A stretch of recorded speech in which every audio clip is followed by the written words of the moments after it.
अगर आपने अपने पार्टनर को चीट करते हुए रंगे हाथ पकड़ लिया तो आप क्या करोगे? ऐसा ही कुछ आज की हमारी मूवी में होता है। आज की हमारी मूवी का नाम एडल्टरस 2015 की एक थ्रिलर मूवी है। एक ट्रू स्टोरी पर भी बेस्ड है। इसके लास्ट में भी एक बड़ा सा ट्विस्ट है। मूवी में कुछ चीजें आपको गलत लग सकती है, पर लास्ट के ट्विस्ट की वजह से ये मूवी वर्थ इट है। तो इस वीडियो को अंत तक जरूर देखिएगा। वीडियो स्टार्ट करने से पहले मैं आप सबसे रिक्वेस्ट करना चाहता हूँ, अगर आपको ये वीडियो अच्छा लगता है तो प्लीज कमेंट और इस वीडियो को लाइक जरूर कर दीजिएगा। इससे चैनल को बहुत सपोर्ट मिलता है। अब बिना किसी देरी के मूवी को एक्सप्लेन करना स्टार्ट करते हैं। मूवी स्टार्ट होती है और हमारा मेन कैरेक्टर जिसका नाम है सैमुअल, इसे हम देख सकते हैं। ये अपनी वाइफ एशली के साथ बात कर रहा है। आज इनकी एनिवर्सरी है। एक अच्छे से होटल में वो जाने वाले थे। अचानक से सैमुअल के बॉस ने उसे बताया कि उसे एक्स्ट्रा शिफ्ट करनी पड़ेगी।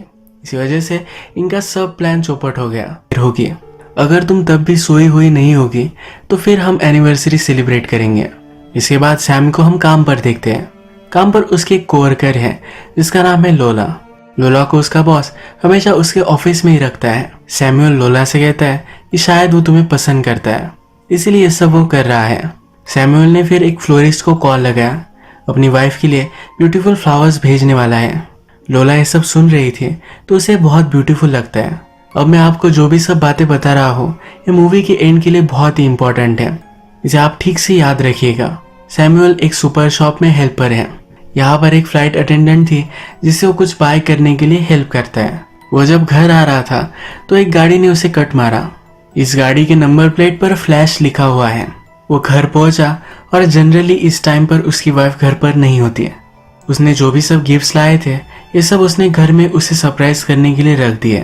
वो रिलैक्स कर रहा था, तभी उसने नोटिस किया कि उसकी वाइफ का पर्स तो यही है। उसने फिर एशली को कॉल लगाया तो कॉल की रिंग उसे ऊपर से आ रही थी। वो देखने के लिए जब ऊपर जाता है तो उसे दिखता है कि उसकी वाइफ किसी और के साथ इंटीमेट हो रही है। वो बहुत डिस्टर्ब हो जाता है। डायरेक्टली उसने घर में जो गन्स रखी थी ये उठा लेता है। उसे थॉट आता है कि ऊपर जाकर इन दोनों को मार डाले, पर ऐसा वो नहीं करता। अपना गुस्सा शांत करने के लिए थोड़ी सी वो ड्रिंक लेता है। जरा शांत हो जाने के बाद वो ऊपर आता है। जब एशली सैमुअल को नोटिस करती है तो वो और उसका लवर ये दोनों बहुत डर जाते हैं। सैमुअल के हाथ में गन है तो उन दोनों को यही रुकने के लिए वो कहता है। जिस आदमी के साथ वो इंटीमेट हो रही थी उसका नाम डेमियन है। डेमियन कहता है कि यहाँ जो भी हुआ ये बहुत गलत हुआ है, पर तुम्हें वायलेंस करने की कोई भी जरूरत नहीं है। सैमुअल नहीं मानता और इन्हें बैठने के लिए कहता है। वो एशली से कहता है, हैप्पी एनिवर्सरी, तुमने तो मेरा दिल तोड़ दिया। मैं तुम्हारे लिए सब कुछ करता हूँ, तुमसे बहुत प्यार करता हूँ, घंटों तक काम करता हूँ, फिर भी मेरे साथ ऐसा क्यों हुआ? मुझे अब कुछ आंसर्स चाहिए। वो क्लॉक में टाइम लगाता है, कहता है जब तक ये क्लॉक टिक कर रही है तब तक तुम सही हो। अगर ये क्लॉक बंद पड़ गई और मेरे क्वेश्चंस के आंसर मुझे नहीं मिले तो तुम दोनों को मैं मार डालूंगा। डेमियन से पूछता है कि कब से तुम मेरी वाइफ के साथ हो? डेमियन कहता है कि 6 वीक्स। सैमुअल बोलता है 6 वीक्स से तुम मेरी वाइफ के साथ इंटीमेट हो रहे हो। डेमियन कहता है कि ऐसा नहीं है, हम 1-2 बार ही एक दूसरे से मिले हैं। सैमुअल गुस्सा हो जाता है, तुम मेरे घर में मेरे वाइफ के साथ सो रहे थे। उसे पूछता है कि तुम मिले कैसे थे? डेमियन कहता है कि हम ऑनलाइन मिले थे। एशली रो रही है, उसे बहुत ही बुरा लग रहा है। सैमुअल को ये सब पता चल गया। सैमुअल से कहती है इसमें तुम्हारी कोई भी गलती नहीं है, मैंने बहुत बुरी चीज की है। सैमुअल को फिर याद आता है एशली जब ऑनलाइन किसी से बात कर रही थी तो उसने नोटिस किया था। एशली ने कहा था कि स्कूल फ्रेंड से मैं बात कर रही हूँ और वो एक्चुअल में डेमियन से बात कर रही थी। सैमुअल फिर नोटिस करता है कि डेमियन के हाथ में एक रिंग है। उसे पूछता है या तुम मैरिड हो? डेमियन कहता है कि हाँ। वो पूछता है कि क्या तुम्हें बच्चे हैं? डेमियन कहता है कि मुझे एक लड़का है और उसे अब बेटी होने वाली है। सैमुअल कहता है कि अब मैरिड होना कुछ ज्यादा मैटर नहीं करता, राइट?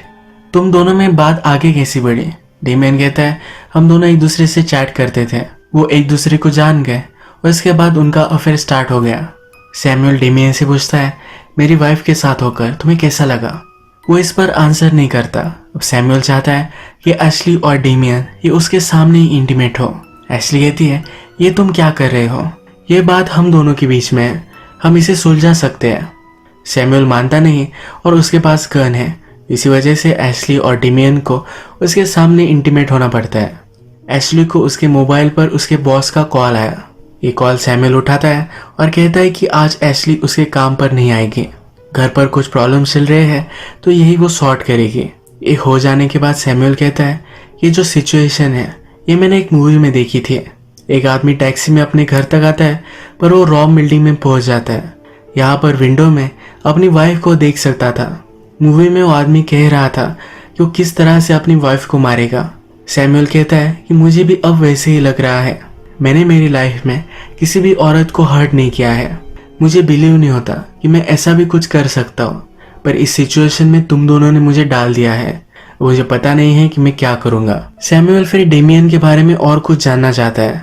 उसका वॉलेट चेक करता है तो इसमें एक्सपेंसिव क्रेडिट कार्ड्स है, अनयूजुअल अमाउंट ऑफ पैसे भी उसमें है। सैमुअल पूछता है कि तुमने इतने पैसे क्यों लाए हैं, या तुम एशली को पे कर रहे थे? और उसका यह शक सही था। एशली उसे कहती है कि मैं पैसों के लिए नहीं कर रही थी, पर आज मुझे पैसों की जरूरत थी। सैमुअल पूछता है कि तुम्हें पैसों की क्यों जरूरत है? तुम्हें जो भी चाहिए होता है ये सब मैं प्रोवाइड करता हूँ। एशली कहती है तुम्हें मैं गिटार गिफ्ट करने वाली थी।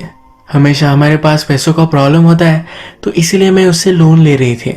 मेरा प्लान था कि मैं उससे पैसे वापस कर दूंगी। वो उससे कहती है मैं अभी भी तुमसे ही प्यार करती हूँ। सैमुअल को डेमियन के बारे में पता चलता है कि वो एयरफोर्स में था। सैमुअल को भी एयरफोर्स ज्वाइन करनी थी पर उसका कोई कनेक्शन नहीं था, इसी वजह से वो कर नहीं पाया। डेमियन कहता है मुझे तुम छोड़ दो, मेरे बहुत सारे कनेक्शंस हैं। तुम अब भी यंग हो, तुम अभी भी पायलट बन सकते हो। सैमुअल कहता है इतनी जल्दी तुम यहाँ से नहीं निकल सकते। सैमुअल डेमियन से कहता है कि तुम लोगों को तो निकनेम दिए जाते थे, तुम्हारा निकनेम क्या था? डेमियन कहता है मुझे फ्लैश बुलाया करते थे, वही नाम है जो अर्लियर हमने गाड़ी की नंबर प्लेट पर देखा था। सैमुअल फिर पूछता है तुम्हारी वाइफ का नाम क्या है? डेमियन कहता है कि जास्मिन। सैमुअल पूछता है तुम्हारी वाइफ के साथ तुम्हें कोई प्रॉब्लम है? डेमियन कहता है कि ऐसा कुछ नहीं है, पर वो खुद प्रॉब्लमैटिक है, अपने मेंटल हेल्थ को लेकर हमेशा स्ट्रगल करता है। सैमुअल पूछता है कि अगर तुम्हारी वाइफ को पता चला तो तुम क्या करोगे? डेमियन कहता है कि वो समझ जाएगी, पास्ट में भी मुझे बहुत सारे प्रॉब्लम्स थे, उसने मुझे साथ दिया है। डेमियन सैमुअल को समझाने की कोशिश करता है। वो कहता है जो भी है ये प्रॉब्लम तुम्हारे हस्बैंड वाइफ के बीच में है, इसी वजह से तुम्हारी वाइफ ने तुम पर चीट किया। इसमें मेरा कोई भी रोल नहीं है। तुम दोनों इस पर बात करो और कोई वे निकालो। इस तरीके की चीजें लाइफ में होती रहती है, तुम इससे मूव ऑन कर सकते हो। प्लीज मुझे यहाँ से जाने दो। सैमुअल मानता नहीं। डेमियन कहता है कि एक बार मुझे मार डालो या मुझे जाने दो, तो मुझे इस तरह से नहीं रख सकते। सैमुअल कहता है कि मैं कुछ भी कर सकता हूँ। डेमियन को भी बहुत बुरा लगता है। उसने रूम में सैमुअल की बाइबल नोटिस की थी। कहता है कि मैं जब छोटा था तो मेरी मदर मुझे चर्च ले जाया करती थी। बाइबल में लिखा है कि तुम्हें किसी से भी रिवेंज नहीं लेना चाहिए। अगर तुम रिवेंज लेते चले गए तो कभी भी ये खत्म नहीं होगा। सैमुअल कहता है कि ये रिवेंज नहीं है। अगर मुझे रिवेंज लेना होता तुम्हारे घर में जाता और तुम्हारी वाइफ के साथ इंटीमेट होता, पर ऐसा मैं कुछ भी नहीं कर रहा। ये जो सब चल रहा है ये जस्टिस है। सैमुअल कहता है बाइबल में ये भी लिखा है किसी की और की वाइफ के साथ इंटीमेट नहीं होना है। अगर कोई आदमी ये करता है तो उसे डेथ की सजा होनी चाहिए। मैं जो कर रहा हूँ यही सब गॉड भी चाहता है। अब जब भी मैं मेरी वाइफ को देख रहा हूँ तो मुझे तुम ही दिखते हो। इसकी सजा क्या होगी?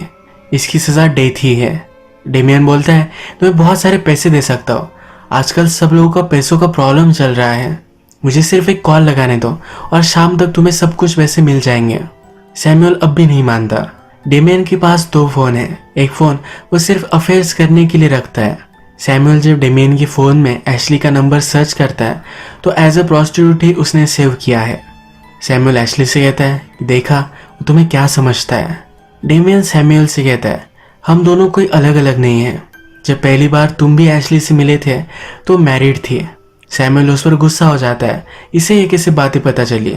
सैमुअल कहता है एशली का हस्बैंड उसे मारता था, ये अब्यूसिव रिलेशनशिप में थी, मैंने उसे बचाया था, हम दोनों सेम नहीं हैं। डेमियन कहता है जो समझना है तुम समझ लो। सैमुअल कहता है मेरे फादर कहा करते थे कि आप लोगों को चेंज नहीं कर सकते। एशली ने उस पर चीट किया तो ये बात अब सही निकली है। वो बहुत ही हर्ट है। डेमियन से पूछता है तूने मेरे साथ ऐसा किया क्यों? डेमियन भी अब गिव अप कर चुका है। वो ट्रूथ बता देता है। वो कहता है क्योंकि मैं कर सकता था, मैं पावरफुल हूँ इसलिए मैं कुछ भी कर सकता हूँ। सैमुअल इस पर और भी चिढ़ जाता है। कहता है कि तुम लोग जिनके पास बहुत सारे पैसे होते हैं, इन्हें लगता है वो कुछ भी कर सकते हैं। हम जैसे वीक लोगों का तुम एडवांटेज लेते हो। एशली और डेमियन ये दोनों एक ही सिटी के हैं। डेमियन उसे समझाता है कि मैं हमेशा से रिच नहीं था, मैंने भी बहुत स्ट्रगल किया है। सैमुअल को फिर उसकी कोवर्कर लोला का कॉल आया। वो लंच ब्रेक में बाहर गया था। सैमुअल बहुत टाइम तक वापस नहीं आया तो वो वरी कर रही है। सैमुअल कहता है घर पर कोई प्रॉब्लम आ गई है, इसलिए वो बाद में आएगा। अब वो फिर से डेमियन से बात करता है, कहता है अब तुम्हारी वाइफ को तुम कॉल लगाओ, उसे सब कुछ बताओ कि किस सिचुएशन में तुम हो। डेमियन वाइफ को कॉल लगाता है और उसे सब कुछ बताता है। उसकी वाइफ रोने लगती है, पूछती है क्या तुम उससे प्यार करते हो। डेमियन कहता है कि नहीं, मैं हमेशा तुमसे ही प्यार करता हूँ। इसके बाद फिर सैमुअल डेमियन की वाइफ से बात करता है, कहता है कि अब ये जो सब सिचुएशन है इसमें मैं डेमियन को मार सकता हूँ, तुम्हें क्या लगता है मुझे उसे मार देना चाहिए या छोड़ देना चाहिए। ये फोन स्पीकर पर था तो डेमियन की वाइफ कहती है मुझे तुमसे प्राइवेट में बात करनी है। सैमुअल और वो बात करते हैं और इन्होंने कुछ प्लान बनाया है। अब थोड़ी देर में डेमियन की वाइफ जैस्मिन वहां आ जाती है। डेमियन को लगता है कि उसे बचाने के लिए वहां आई हुई है, पर ऐसा कुछ भी नहीं है। उसे पनिश करने के लिए उसके सामने ही सैमुअल के साथ इंटीमेट होती है। जितना हर्ट सैमुअल और जैस्मिन को हुआ था, यही हर्ट वो डेमियन और एशली को भी देखना चाहते हैं। ये उनके सामने इंटीमेट होते हैं और इसके बाद जैस्मिन वहां से चली जाती है। जाते जाते कहती है कि तुम इसके साथ कुछ भी करो, मुझे कुछ भी फर्क नहीं पड़ता। सैमुअल अब एशली से कहता है कि अब कैसा लग रहा है। एशली रोने लगती है, कहती है मैं सिर्फ तुमसे प्यार करती हूँ, मैं सिर्फ उसके साथ इंटीमेट हो रही थी, इसका कुछ भी मीनिंग नहीं था। एशली कहती है कि मुझे प्रॉब्लम है, मैं कभी भी किसी के साथ फेथफुल नहीं थी, मैं तुमसे बहुत प्यार करती हूँ और इस रिलेशनशिप को सुधारने के लिए मैं कुछ भी कर सकती हूँ। सैमुअल फिर कहता है एक रिवॉल्वर लो और डेमियन को मार डालो, तुमने अगर उसे मार दिया तो सब कुछ सही हो जाएगा। हम पुलिस को कहेंगे कि हमारे घर में वो घुस आया था, सेल्फ प्रोटेक्शन के लिए तुमने उसे मार डाला। हमारे पास बैकयार्ड भी है, वहां भी हम उसे गाड़ सकते हैं। एशली फिर ज्यादा कुछ सोचती नहीं और डेमियन पर गन लगाती है। वो उसे मार ही डालने वाली थी, पर सैमुअल उससे गन ले लेता है। सैमुअल डेमियन से कहता है कि देखा यहाँ क्या चल रहा है। एशली फिर खुद को एक्सप्लेन करती है, कहती है जब मैं छोटी थी तो मेरे फादर एक बहुत ही घटिया आदमी थे। वो हार्ड वर्किंग थे पर उन्हें कभी भी प्रमोशन नहीं मिलता था। वो इस चीज़ से फ्रस्ट्रेटेड होने लग गए थे। एक बार उन्हें काम था तो उनके बॉस मुझे स्कूल में लेने के लिए आए। स्कूल से घर जाते वक्त एक लॉन्ग राइड थी तो वहाँ मैं सो गई। जब मेरी आँख खुली तो मेरे फादर के बॉस मुझे टच कर रहे थे। उसके बाद मेरे फादर का प्रमोशन हो गया। ऐसा चलता ही रहा। मैंने मेरे फादर को कहा पर उन्होंने मुझे झूठी कहा। वो कहते थे कि जब तक मेरे बॉस खुश है तब तक सब सही है। एशली अपने फादर से प्यार करती थी और उन्हें खुश देखना चाहती थी, इसीलिए जो भी हो रहा था ये उसने होने दिया। फाइनली वो प्रेग्नेंट हो गई। फादर के बॉस को लगा कि वो बहुत ही बड़े ट्रबल में है। उसने कुछ पैसे एशली को दे दिए और उसके बाद वो कभी भी उससे नहीं मिला। सैमुअल को भी ये सुनकर बुरा लगता है। कहता है कि हम सब लोग रॉटन हैं, हम में से कोई भी सही नहीं है। अब वो कहता है कि हम सब ने गलतियां की है, अब हम गॉड पर छोड़ देंगे कि हमारे साथ क्या होगा। वो एक गोली लेता है और रिवॉल्वर में डालता है। इसमें 6 राउंड्स है और एक कर कर सैमुअल गोली चलाने वाला है। अब किस पर गोली चलेगी ये किसी को भी पता नहीं है। हमें सिर्फ गोली चलने का आवाज आता है और स्क्रीन डार्क होती है। इसके बाद हम देखते हैं कि सैमुअल की कोवर्कर लोला उसके घर पर उसे देखने के लिए आती है। डोर कोई भी खोलता नहीं तो बाहर से ही चली जाती है। यहाँ उसने सैमुअल की ट्रक नोटिस की थी। उसे पता चला कि सैमुअल घर पर ही है। इसके बाद घर में हम देखते हैं कि सैमुअल एशली के साथ है और नीचे डेमियन की बॉडी पड़ी हुई है। उसने फिर बैकयार्ड में डेमियन की बॉडी गाड़ दी। एशली उसके साथ थी और ये सब देख रही थी। अगले सेकंड में उसे रियलाइज हुआ कि एशली उसके साथ नहीं है। एशली का स्कार भी हम इस बैकयार्ड में देख सकते हैं, यानी कि उसने जो बॉडीज गाड़ी है इसमें एशली और डेमियन ये दोनों थे। मूवी के फर्स्ट में ही जब उसने सोचा था कि एशली और डेमियन को मार डाले, तभी उसने उन दोनों को मार डाला था। नीचे आकर वो बैठ गया और सब चीजें इमेजिन करने लग गया। एशली ने ऐसा उसके साथ क्यों किया, इसका कुछ रैशनलाइजेशन चाहता था। मूवी के फर्स्ट में हमने देखा है कि सैमुअल एक फ्लाइट अटेंडेंट को उसकी परचेस करने में हेल्प करता है। उसने डेमियन को यही प्रोफेशन दे दिया। डेमियन का निकनेम उसने फ्लैश दिया। ये उसी गाड़ी के नंबर प्लेट पर लिखा था जिसने उसे कट किया था। अपनी स्टोरी में एशली ने अपने फादर का बॉस का नाम लिया था। सैमुअल के बॉस का नाम भी वही है। सैमुअल का बॉस भी उसके फ्रेंड लोला के साथ इंटीमेट होना चाहता है। वही स्टोरी उसने एशली के कैरेक्टर को भी लगा दी। उसने डेमियन और एशली को मार डाला। मूवी में हमने देखा कि लोला ने नोटिस किया है कि सैमुअल घर पर ही था। इसके बाद शायद उसे जेल हो जाएगी। इसी ट्विस्टेड एंडिंग के साथ आज की हमारी मूवी एंड होती है। अगर आपको वीडियो अच्छा लगा तो प्लीज़ इस वीडियो को लाइक कर दीजिएगा। बहुत सारी मूवीज़ लेकर आते रहता हूँ, तो प्लीज़ इस चैनल को सब्सक्राइब कर दीजिए और बेल नोटिफिकेशन आइकन दबाने मत भूलिएगा। फिर से मिलेंगे और एक नई मूवी के साथ। तब तक के लिए थैंक यू और आप अपने आप का ख्याल रखिए।